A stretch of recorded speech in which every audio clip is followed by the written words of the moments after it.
We're here with a panel of distinguished guests that we're going to have. We're calling it a marketing session. I've got Dale Stith here closest to me, who's an auctioneer and runs the sale management. I think we were trying to figure out the other day when I was in the Hereford business. Dale, I think, started with me in 1981 that he started doing sales for us. And then you've heard Brian McAuliffe already and got his introduction of what he does and his great presentation. And then we got Jim Akers. Now, this is our host for the week, so we need to do another round of applause. This is the man that owns this stockyard. They've done nothing but been gracious. Anything we need, they've taken care of and made sure it happened for us. And we appreciate everything for allowing us to be here because it's worked out great for us. So we're going to start with some questions, and we want some questions from you. We've got some pretty distinguished folks here.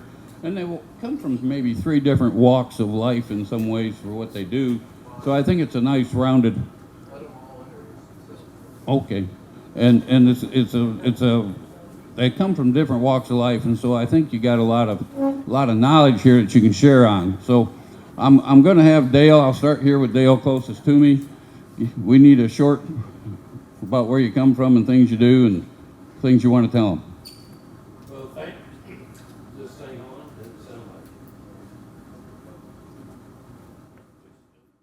There you go. I tried to turn it on a minute ago, but no light popped up. So, first of all, I want to say it's honored to be on this panel and be here with you. And I was here yesterday and was very impressed with several of the speakers. And that's an auctioneer habit. I got a habit of being loud. You got to have your attention, you know. I'm a native Kentuckian, grew up about 3 hours southwest of here, but I live 4 miles from the sale barn where you had that good steak last night. And I went to the University of Kentucky, so I'm really excited to see you all on those Kentucky buses. But I grew up third generation Polled Hereford breeder. State FFA president, was going to be an ag teacher. I was going to give back. There's no better organization in the world. And an old auctioneer named Ham Hamilton from Lewisburg, West Virginia, came to me when I was 21 years old and doing the student teaching, and he said, "You need to do what I do." I thought he was a blooming idiot. Well, next year will be 50 years in the purebred livestock business, working all across the United States and 40 years across Canada. And it's just been a complete surprise and a complete joy.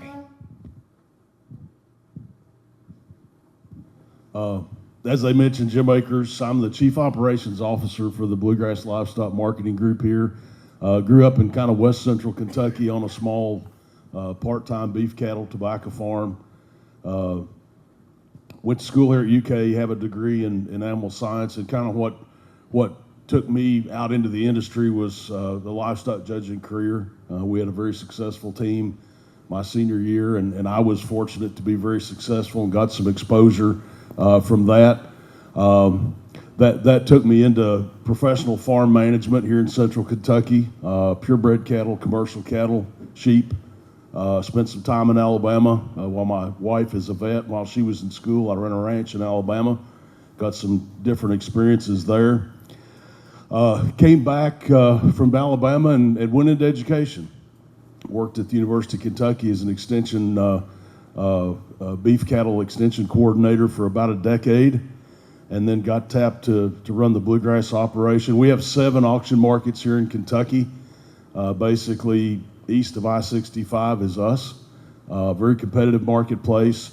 We'll sell about 500,000 cattle a year, operate 6 days a week, and probably do as much value-added marketing as anybody in the East anyway, and we're really proud of that. We've got an incredible team of young guys that I've been fortunate to bring on in the roughly 20 years that I've been here, aggressive, knowledgeable, and so I'm proud to be a part of this, and we're really glad to have you guys here.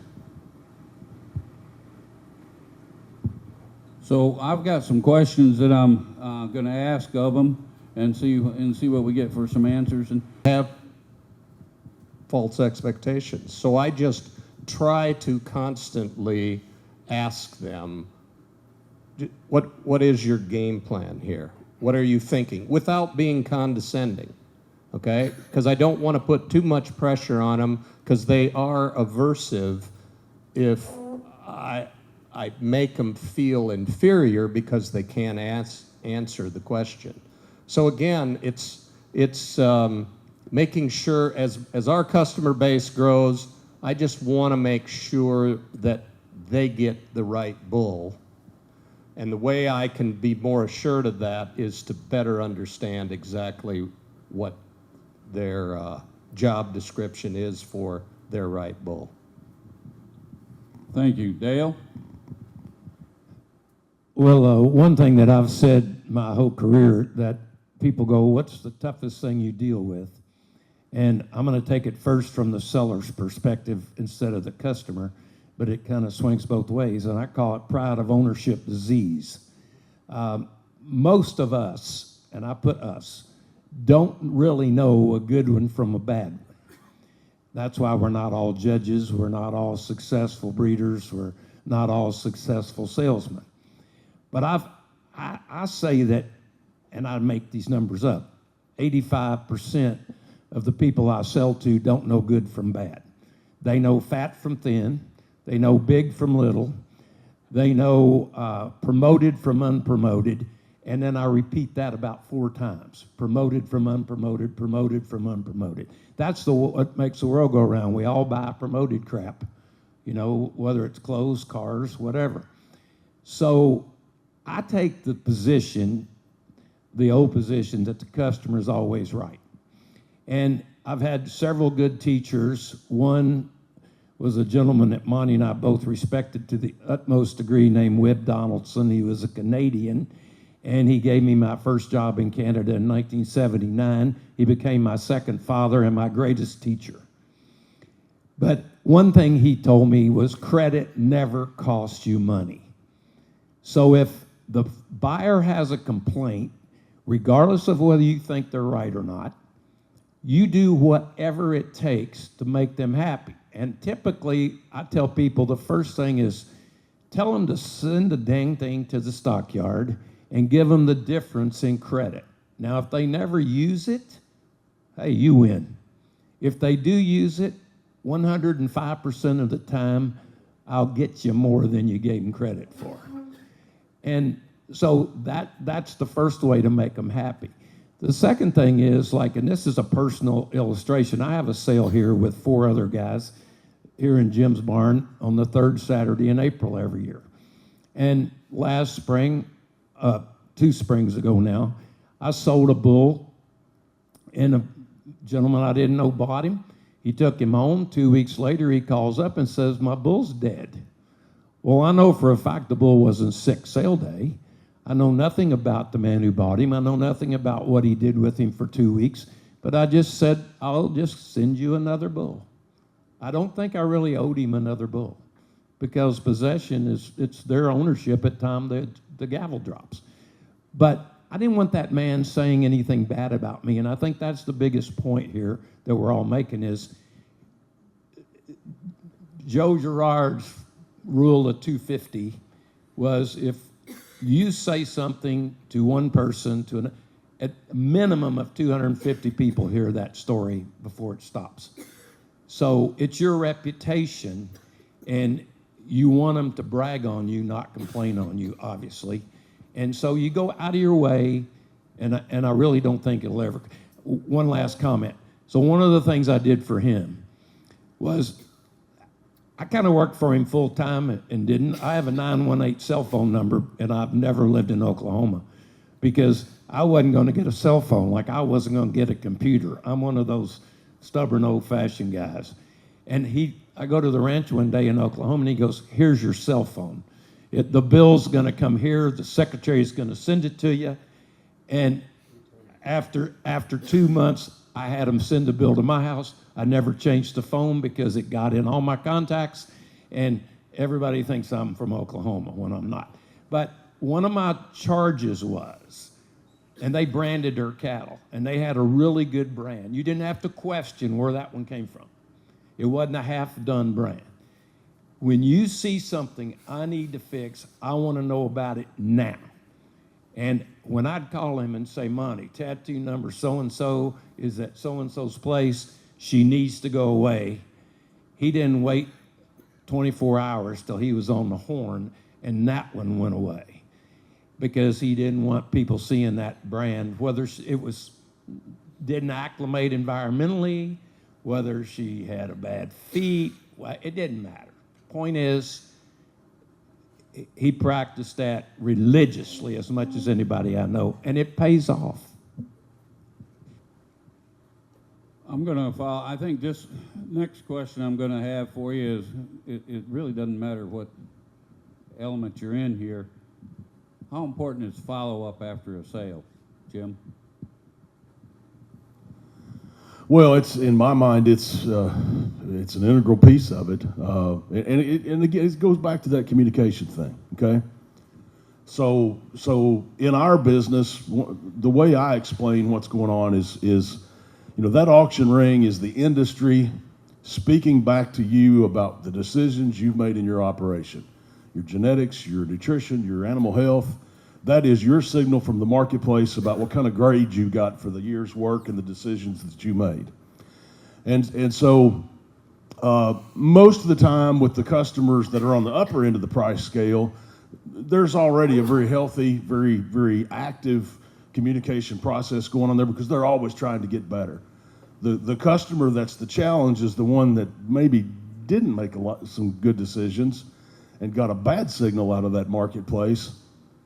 Those are the ones that it's really important to go to and say, hey, look, I know you may not be happy with the way things went yesterday or this morning.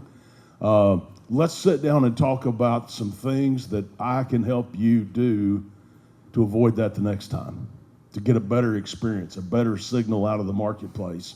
I think you all as purebred breeders are uniquely positioned with your bull buying customers to be a part of that process. You certainly want them to be satisfied with the sale of their calves because that's going to drive their willingness to pay more for bulls or to buy the next bull from you, period. You need to be a part of that process and need to be committed to being a part of that process of helping those people get a good message out of the marketplace. And so we spend a lot of time, again, it doesn't matter if they got 5 cows or 500 cows, getting a field man back on that person's farm quickly after the sale and saying, hey, let's, here's your seller statement. Let's sit down and look at how could we have made this calf bring more. It's vital. Responsiveness from my vantage point, and there's a fine line on follow-up. You send a bull home and you call the guy a week later, and the bull got off the trailer a little bit worked up, he's going to say to you right away, well, so I say, Dale, how'd you like the bull? And he's like, well, he was a little hot when he got off the trailer. I've found there's a period of, I let them know the day they buy the bull, thank you. A lot of times just telling them thank you. If they're absent, I'll call them up at night and say, hey, Monty, appreciate you buying a bull last night, today. But then I wait, and I will usually not get back in touch with them, and I don't call them at the end of the breeding season. Because I've already established an open line of communication and that I'm responsive. I usually wait a year after they've had some calves. Because I did find out, early on I was real eager, hey, thanks. And they're like, you would call them up and they'd say, I don't know. He's fine. I haven't seen him since I turned him out. I'll let you know next spring, right? So if you're too nervous and too eager, they get a little puckered up on that too. So I think it all starts sale day. Establish that I'm responsive to you and I know who you are. Return a call when they call you. That's where I thought you were going with the cell phone. Because returning a call, just in this day and age, just return the call. Anymore, you see a number, you know that guy knows you called. You call him back. Even if, and if they don't answer or they're hard to get along with, just leave them a message. Say, hey, just trying to catch up.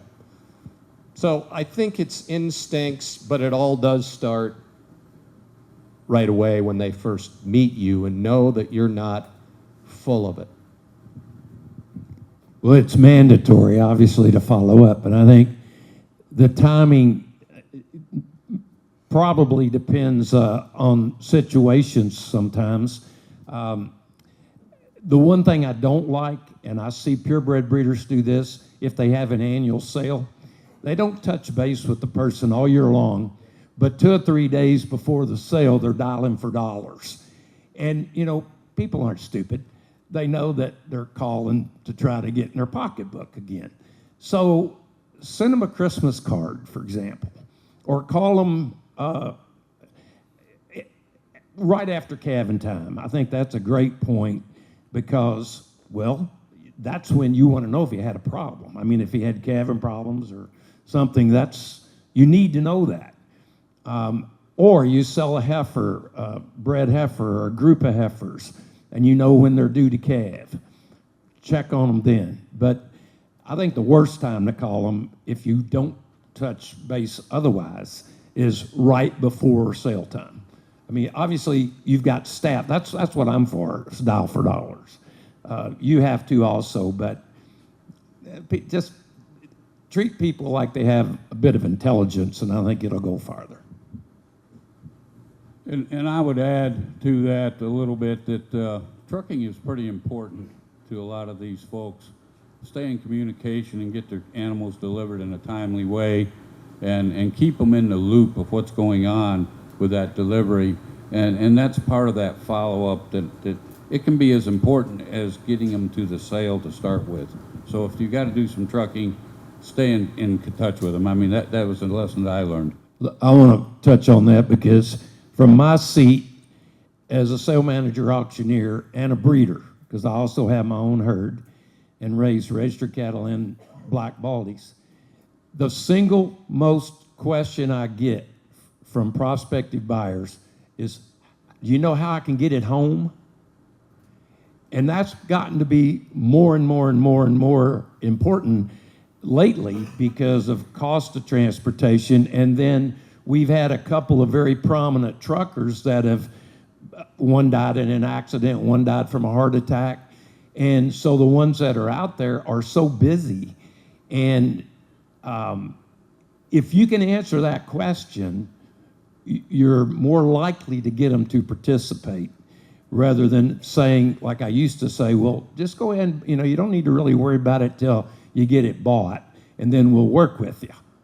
Well, that used to be the right answer, but now I'm finding you better have a little bit better game plan. I also, it has gotten really expensive, trucking cattle. And so what I've gone to the last 5 years is I look around the nation and I reach out to another breeder of even another breed and say, hey, Craig, I know you sent some bulls back this way.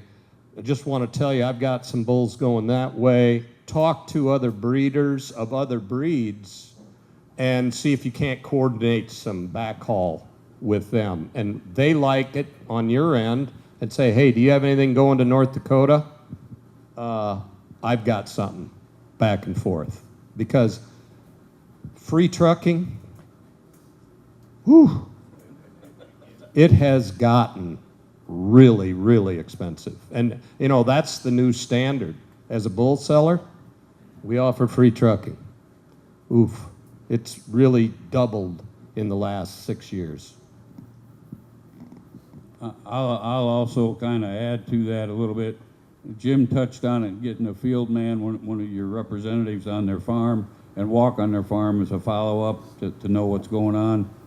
I'll just share with you that on our operation, I was fortunate enough to have a son that enjoyed trucking and enjoyed meeting people.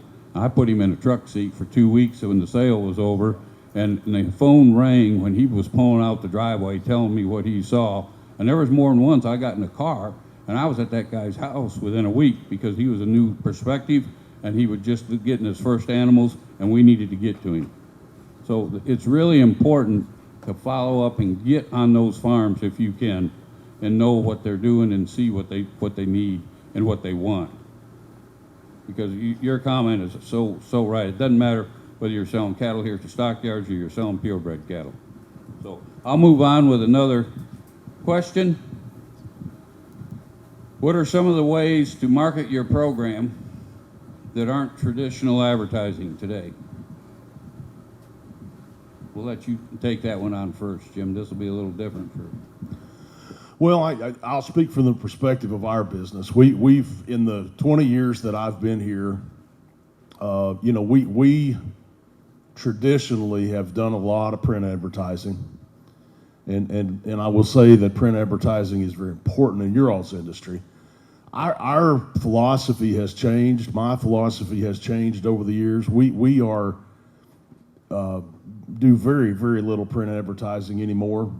We are very active on social media as a business, and we encourage our employees to be very active on social media. We have found it to be extremely effective across multiple age groups, and there's some tricks to it. You have to make yourself and the post that you put out there attract interest of the people you're trying to get to.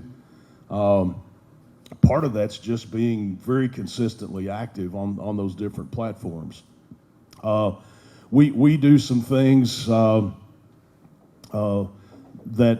if we've got a pocket of customers, as opposed to sending them a postcard, I'll go to that pocket of customers and put on a dinner and say, come on, meet us at the steakhouse or the extension office or Farm Bureau or wherever, and have a nice meal catered.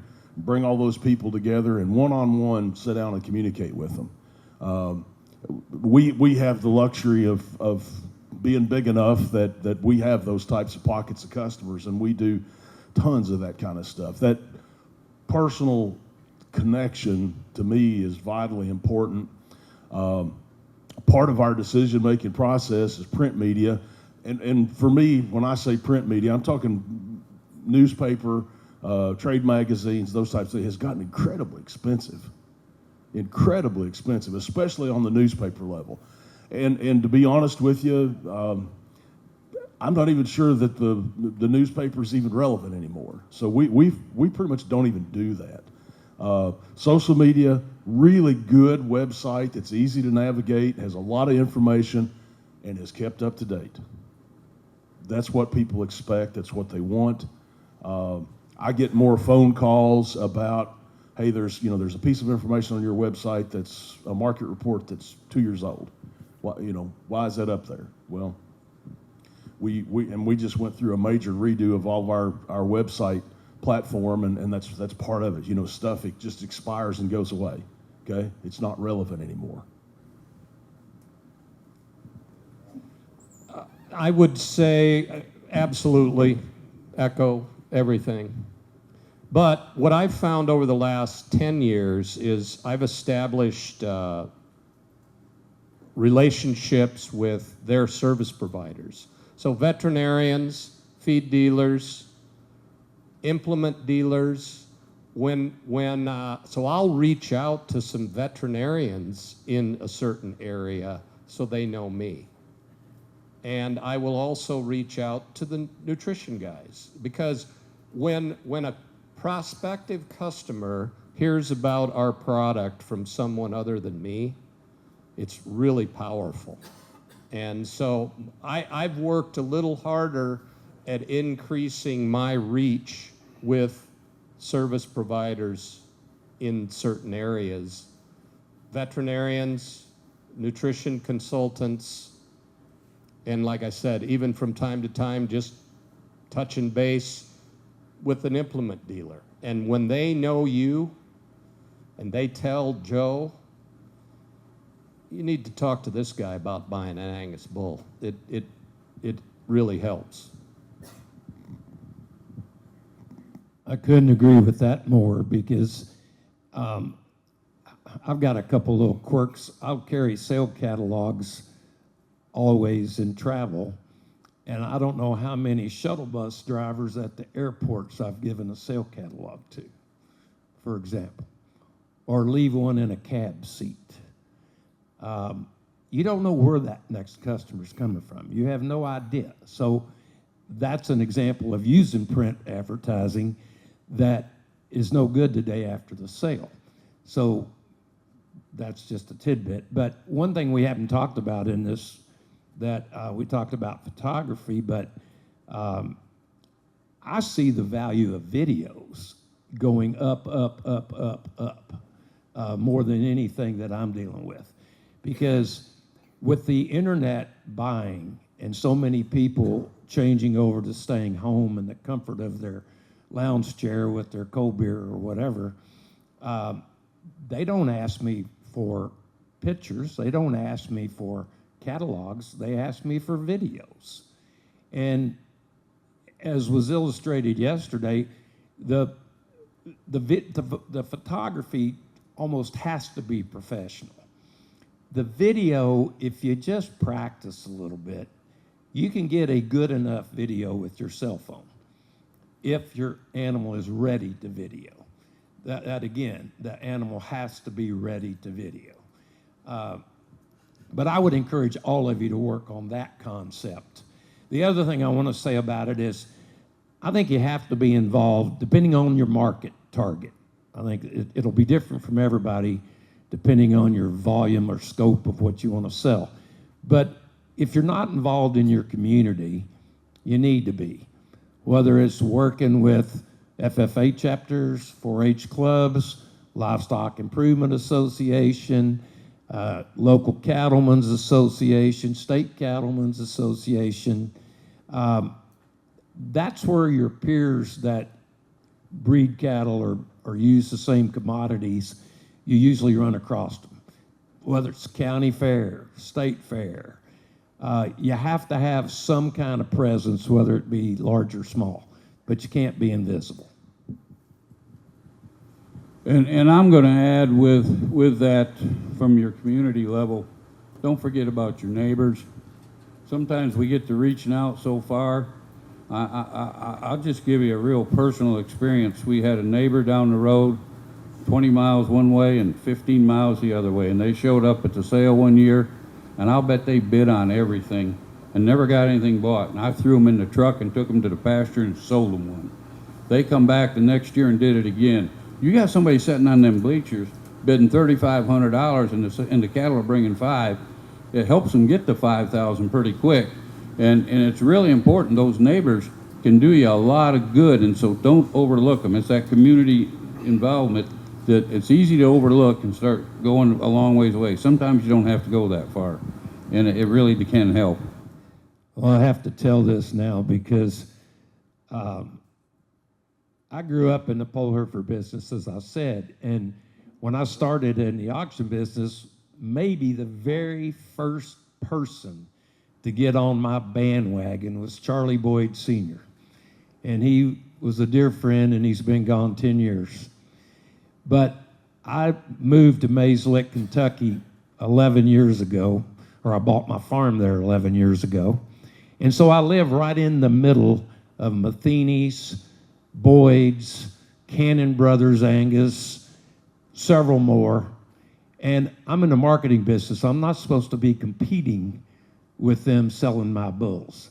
So I don't keep a lot of bulls for that reason. And the other thing is we don't all need to keep them because we don't all have them good enough, and we don't all know how to sell them, and steers are right now worth a lot of money. So there's a lot of reasons not to be a bull seller. But I learned right off the bat that these people I'm talking about are not focused on selling them at home as much as they're focused on selling them everywhere else. So I hooked two of my neighbors that lived between me and that sale barn last night and sold them bulls. And now I buy their heifer calves back and sell them in the sale we have here as black baldies. And it was the hardest thing I've ever done, was to sell these two guys a bull because I lived right there. And you're exactly right. We ignore them. We forget about them. And they should be an easy market if we treat them right and work at it a little bit. No, and I also think sometimes, as we talk about these sort of things, I think you touched on it, Brian, earlier a little bit, that, you know, we all think about them really good ones that we can sell that are going to bring the big money, and we focus on that. Success is generally those cattle. If you can get that bottom third sold, and you get it sold for a little bit of a premium, you're going to have a hell of a sale. That's all I can tell you. And that's what I tried to focus on, and actually this guy here was one of them. He'd come with a list of 20, 30 head that he'd sit there and have a bid for $2,000 to $3,500 on. He didn't maybe get any of them bought, but he was worth a lot of money to me that day. So it's focused not only on those real top end. In a lot of cases, they'll take care of themselves, quite honestly. Worry about that bottom third, make it better, and you don't have to worry about it as much. Any questions we got out here since we've got started before I keep going here? Have a talk a little bit more. Dale started off about what the internet has done. You know, you don't have the sale day environment anymore. You don't have the excitement, or very rarely. Now people are sitting at home in their lounge chair. What is that? How has that changed? And how do we address it? Well, I mean, from the purebred's perspective, I think it forces us to try to have better photos and better videos. Or the other thing I tell these people, and I encourage this 200%, if you're an internet buyer, don't buy without having someone be your eyes at the sale. Because invariably, we as sellers, even though we shouldn't, we have some in there that really shouldn't have been in the sale. I mean, we're probably all guilty over the course of our lifetime. But we don't, that's the one invariably that an internet buyer buys. If someone sitting there buys it, and maybe their udder's a little bit not perfect, or they've got whatever blemish, if they're sitting there and buy it, it's one thing. But if someone on the internet buys it, then we're immediately in a position to have to fix a problem.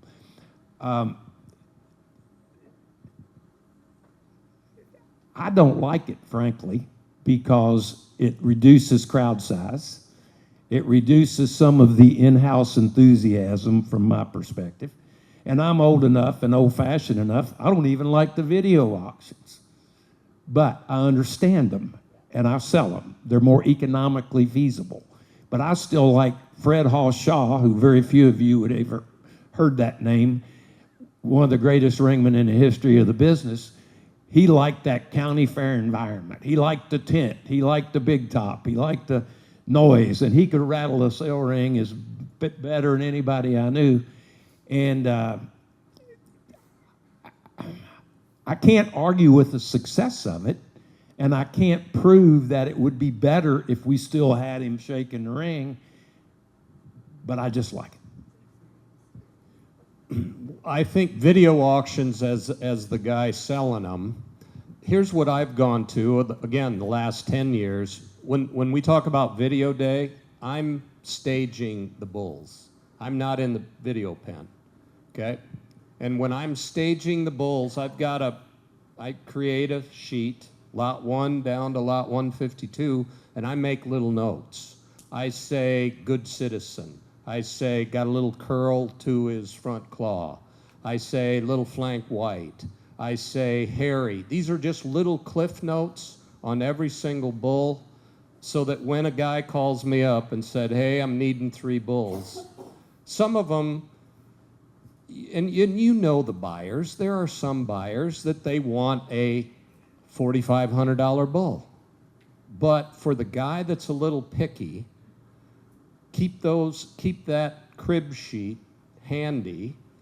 I also get a call morning of the sale. Somebody says, hey, I can't be there. I was going to be there, and I need 3 bulls. I've got my list written of any little idiosyncrasy on the sight unseen purchase deal. I'm not going to send him a bull. If he's a stickler on claw set and the bull is a 7, I'm not going to send him. Another guy thought he's fine. I'm not going to sell a bull. If I see a bull, Dale, in our sale that I wouldn't buy, I take him out. right there. I know, you know, we know when there's a problem. If he's crazy bastard, if he's bad wheels, just pull him out. In fact, morning of the sale, all they have to do is look at me wrong, and I'm not looking for a reason to sell him. So, Yeah, and I'll elaborate on that before I come back to Jim on this, what you just talked about. Took me a few years to get it figured out, but I finally sat down one morning about the day before the sale and took the sale catalog of our own sale and went through the sale catalog and said, would I buy this one? Would I buy this one? And when I got to the end, I had 10 of them that I wouldn't buy. We took those 10 out. And after that, I never sold a bad one. That's where the stockyards went. And if I wouldn't buy it, I wasn't going to sell it. And sometimes we got to put reality check back into this to make sure that our customer is getting something that's worthy of their dollars that they're spending. Jim, this internet thing, and you know, Superior's probably a competitor to a degree. A little bit. Not their presence in this part of the country has not been overwhelming by any stretch, but yes, we do compete on some cattle. The internet's had a couple pretty profound impacts on our business. We operate on the DV auction platform. One of their earliest customers back, I can't even remember when now. We webcast all our sales. We don't necessarily have online bidding on all of our regular everyday sales, but if we've got load lots this time of year, we'll have some online bidding. What it has done to our regular sales is that small farmer that drops his cattle off here on Sunday afternoon and has a public job in Cincinnati or Louisville or even here in Lexington that used to would take off the morning to work and come back on Monday morning and watch his cattle sale, now sits at his desk, logs into the sale, has it running in the background, and when his calves come in, he turns the sound up, watches them sell, and logs back off. It has dramatically reduced the volume of people that populate our sale rings. The second piece is we do a lot of purebred sales at this particular barn, a few at some of our other barns, but here, spring and fall, we'll be booked every weekend. We've done 2 a day in a couple of instances, you know, not necessarily by design. But, you know, that aspect of how that internet has affected those purebred sales is almost as profound. Our purebred customers that have their sales here have a couple options. One, they can bring in their own internet platform. We're perfectly fine with that.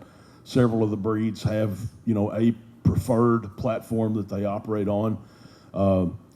We also have the ability within our relationship with DV Auction to operate our own platform. And we have a lot of groups that opt to do that because it's less expensive, okay? One thing that I've learned in that is that internet piece is there. It's a given. There's going to be people on there bidding.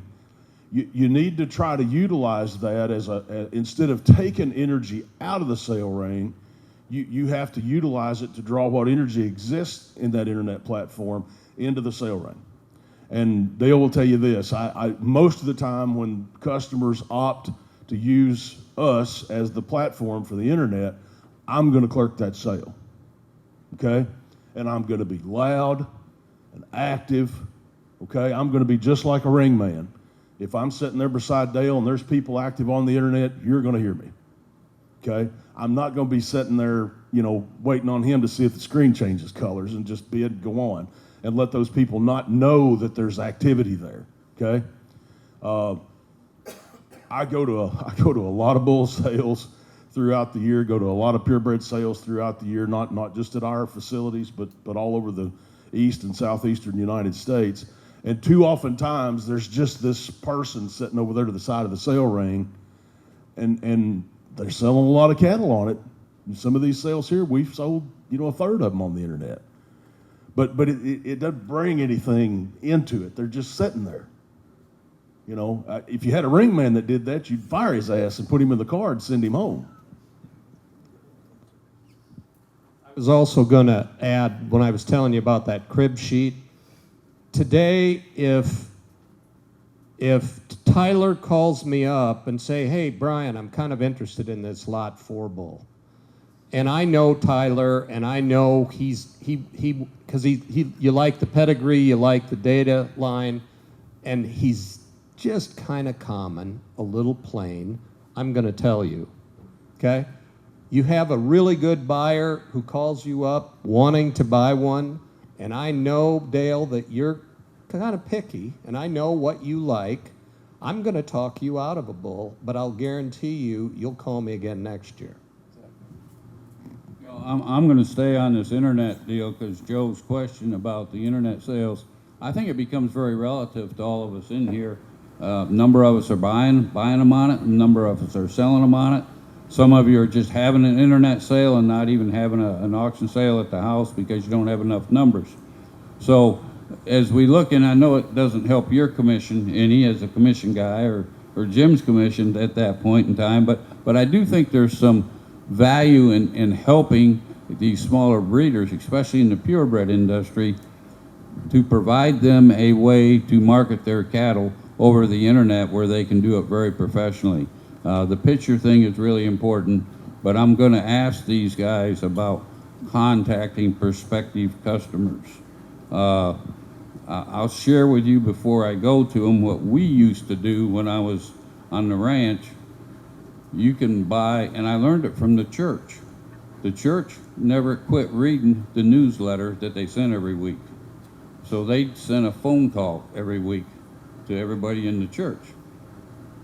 So I could call 1,200 people that I had on a list for $60. They got a 1-minute message. I made sure I had everybody, all hands on deck in the office. The phone lines would ring. We could sit there and watch the things light up right on the computer screen. And when everything was all lit up, we shut it down until they got off the phone from people that might have a question or want to make a room reservation. And then we lit it back up again and had it going.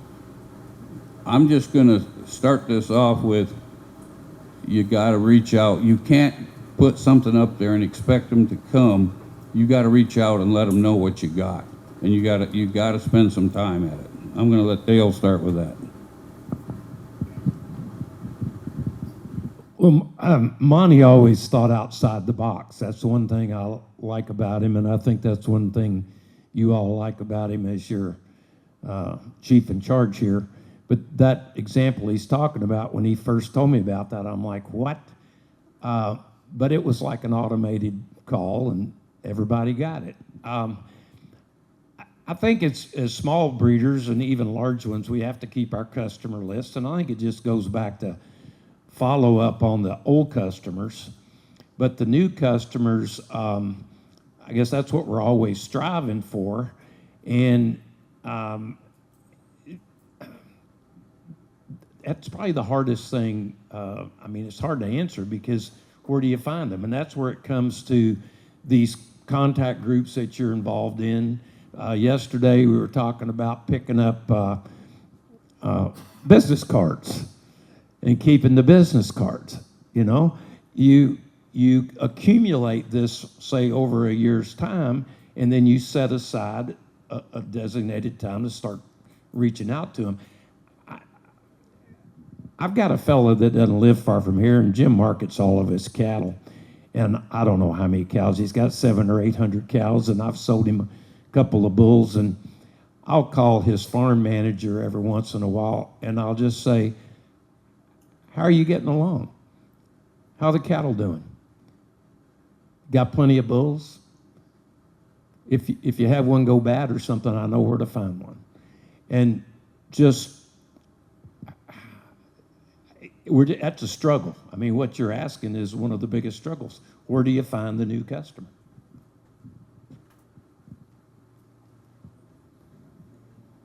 Yes, where do you find the new one? I probably focused a little more on, I figured out it was 10 times easier to keep one than it was to find a new one. And I probably failed in the next, because usually when you come up here and talk, you tell everybody about everything you did right. I probably didn't do, to your point, Monty, enough reaching out for the new prospect. One other thing I'd tell you, this day and age in the Angus breed, everybody goes to the sale report page, okay? Right, Cody? You go to the sale report page, and as hard as it is when you see a customer that bought a bull at your place and paid $6,000 for it and goes to Dale's and spends 20, I have called those guys and said, hey, tell you what, Joe, that was his name, he's in Minnesota, I know you're always on the hunt for a good one. Give us a look this year. And even if I see him at a event, I'll just go up and start chatting with him and give him a chance. But yeah, this is the irony of our business. We're all competitors, but we're kind of not. So it's tough, and I needed to work harder at prospecting new customers, Monty. You know, my perspective on finding new customers, and we're constantly beating the bushes, you'll find more new customers by taking care of an old one than you will doing anything else. I'm going to tell you a quick story. I just hired a young man. He just hot off the press, graduated from K-State. Sharp young, grew up here locally. Sharp young man, went out there, had a successful judging career, got himself a good education, dying to be part of the industry. Called me back in the winter and said, you know, if you've got anything, keep me in mind. I created a job for this kid, okay? Because I need good young people, and I had a need too. We created a position. I hired this young man. He started this last week. Week before last.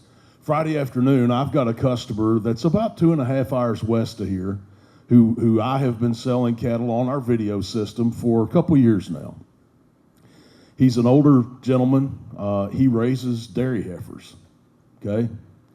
And he recognized a little over a year ago that they were worth a lot more open to feed than they were for him to try to breed these lower end Holstein, Jersey, Brown Swiss heifers and try to peddle them into the very, very difficult replacement dairy heifer market.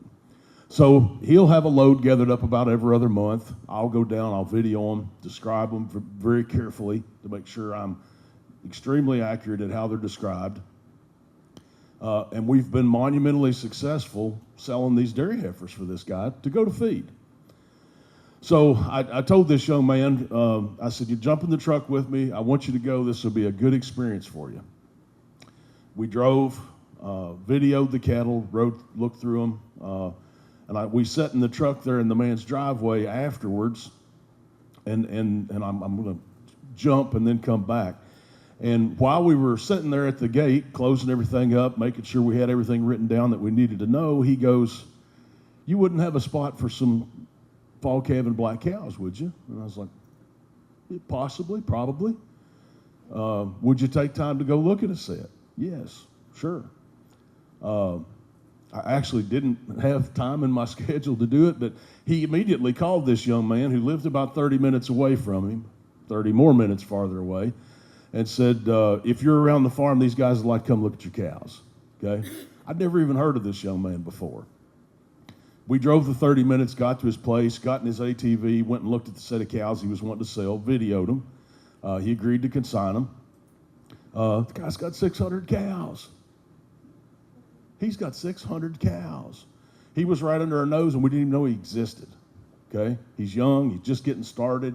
He married into a family that's got a lot of land and hadn't really done a lot with it for a long time. He's going to do something with it, and I got a shot at him. From him, he said, well, while you're here, there's a guy across the road, kind of same situation as me.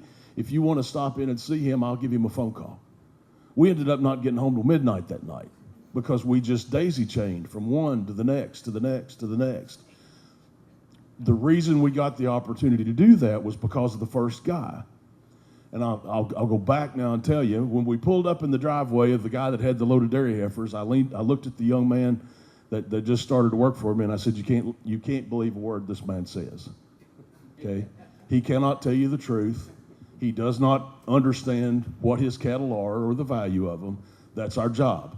We have to make sure, we got to be respectful of him, but we got to represent these cattle for what they are. So I sit down and wrote a description of these cattle. I always send it to the old man, and it always says, there's nothing fancy about these cattle. They're good, they're healthy, they're going to feed well, but they're not fancy. They're just feeding the heifers, okay? Sold those cattle this last Tuesday on the video right here, and I always have that customer on the phone with me when we sell those video cattle, okay? I call him the lot before, as we do with all of our people selling video cattle.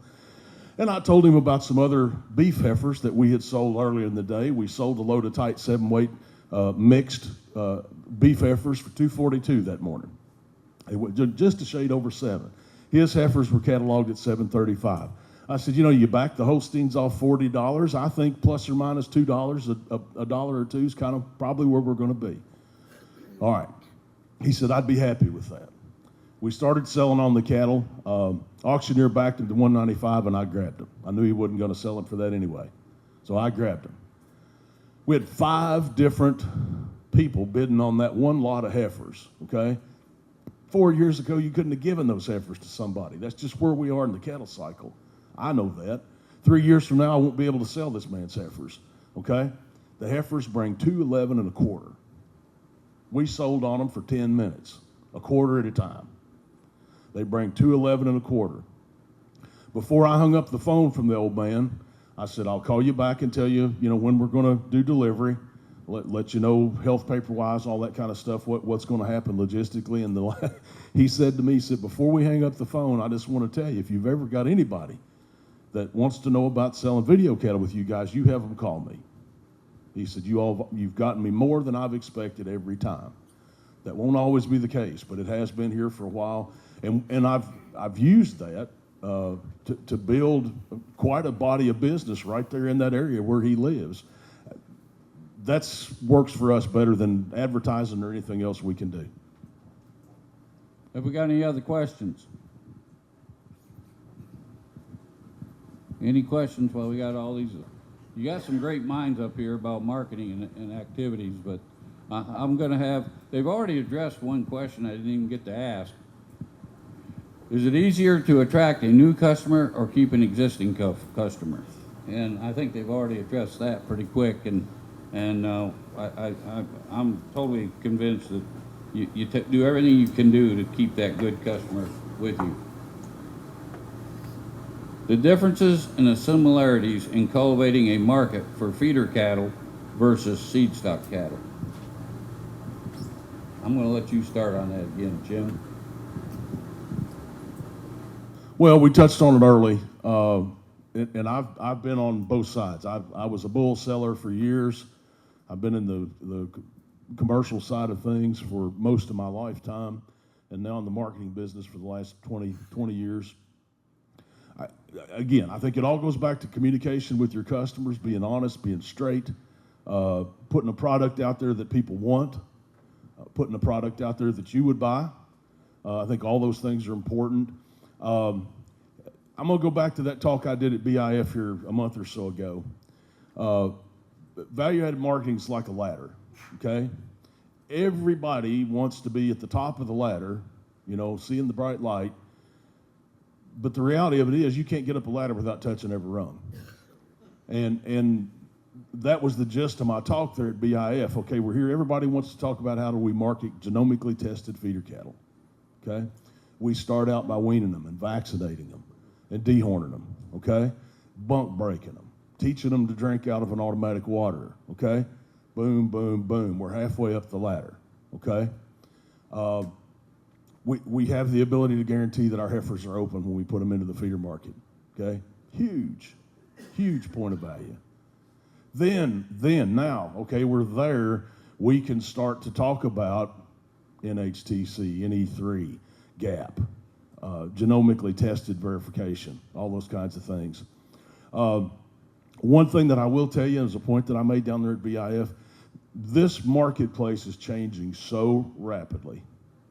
It's changing more rapidly now than it has in the history of the cattle business in the United States, okay? And there have been some points of monumental change if you study that history. It's changing faster today than ever before. Probably the most important thing in terms of building a market for your feeder cattle is utilizing people in the industry that know the words to speak and know the people to talk to. I'll give you another little quick story. There's a packing company in the southeastern United States that 3 years ago started putting Akushi bulls out with a lot of our customers.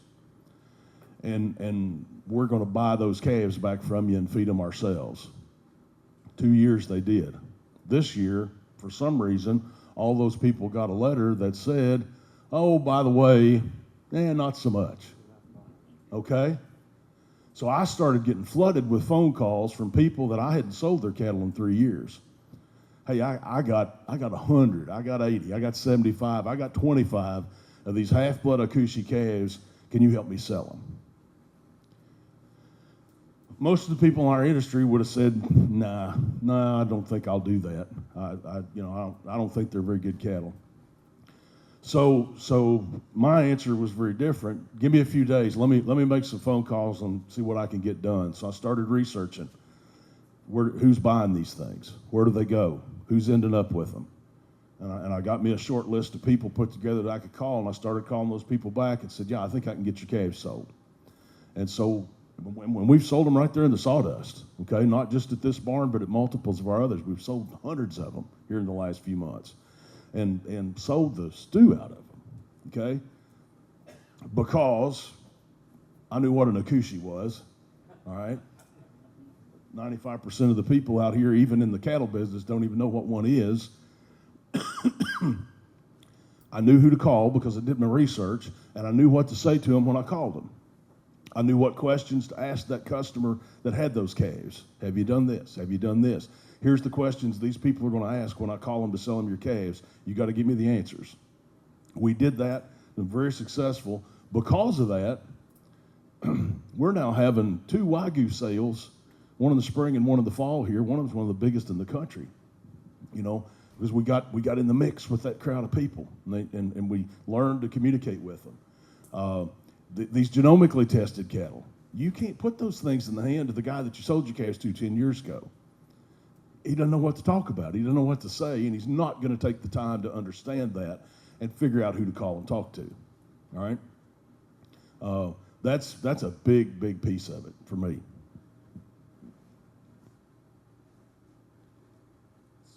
Similarities, differences, it just really still just comes down to problems. The similarity is don't sell problems.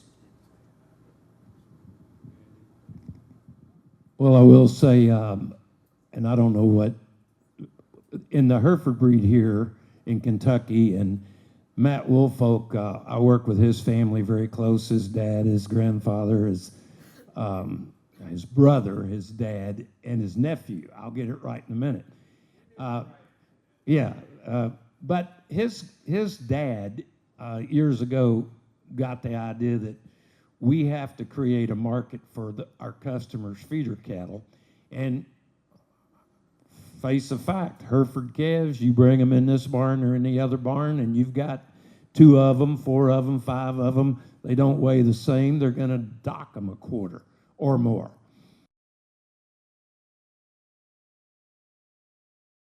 A Hereford influence feeder calf sales sponsored by the Tennessee Hereford Association, which in turn now the Kentucky Hereford Association has 2 of them.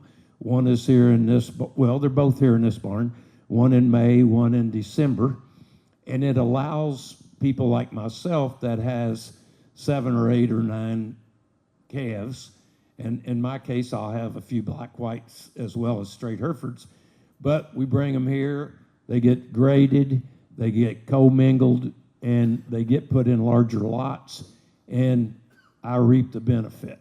And it's been the greatest thing since sliced bread, thanks to Matt's dad. I think as organization, you can help create markets like that. As individuals, it's very tough. But what's happened is now we've got the people we're selling bulls to, we're going to see them, and we're recruiting their calves, and it's causing our volume to grow here, and it's making them way more excited about using a Hereford bull. And it's just really boils down to putting in some effort and using some creativity and not being afraid to try. Because when it got started, John Woolfolk can tell you, we had no idea how this was going to fly. And it's been awesome for a long time now. Thank you, Dale. And, go ahead. I was going to tell you, the Hereford deals, one of the value-added programs that we do, we got people dragging cattle from 9, 10 states to those Hereford sales. We're sending pots to central Pennsylvania to do collection points to bring calves into that sale. It has also dramatically changed how the buyer population looks at that single Hereford calf that shows up here on Monday. Okay, because now they got a place to go. They can buy that calf, background him, meet the program requirements, and get in one of those load lots at that graded sale with that calf. And it's elevated the value of that one at a time calf all day. We got guys that sit in every sale and buy those 1s and 2s, and that's what they do with them. Thank you, guys. Are there any questions? We're on our time clock here, and it's getting time for lunch. So I want to thank you all very much. Let's give these folks a great round of applause. I think we got some really good pointers that we can use, and we got some shorthorn whiskey glasses for you to drink bourbon out of. So we thank you can put scotch in there. We don't care. And so